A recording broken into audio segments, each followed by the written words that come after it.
Jamaica's U17 Reggae Boyz played to a dramatic 2-all draw with Costa Rica as they cemented second place from Group C at the CONCACAF Championship in Guatemala on Thursday evening to advance to the round of 16. Chris Scott reports. The Under-17 Reggae Boyz have once again crumbled in the last moments of a game as their top-of-the-table clash against Costa Rica ended in a draw.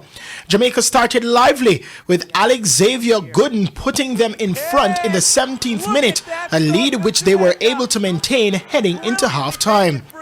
Jamaica kept the pressure on the Costa Ricans, and it certainly paid off as Adrian Reed in the 62nd minute doubled the Reggae Boyz' advantage. It was again a case of deja vu as Jamaica was reduced to 10 men for the second game in a row as Gooden was sent to the showers in the 73rd minute, which prompted the collapse of the team.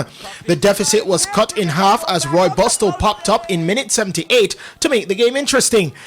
And it went from bad to worse for the young Reggae Boyz as Sean Albrighton would be the difference maker, getting Costa Rica second and leveling proceedings 9 minutes later.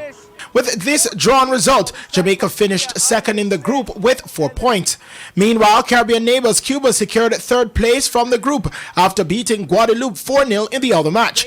The top 3 nations from the 4 groups would qualify for the round of 16, where they join Bermuda, Dominican Republic, Nicaragua and Puerto Rico, who had all the 2022 CONCACAF qualifiers as group winners. Jamaica will play Guatemala in the round of 16 after Guatemala, the hosts, finished third in their group, and they will clash at 8 p.m. Jamaica time.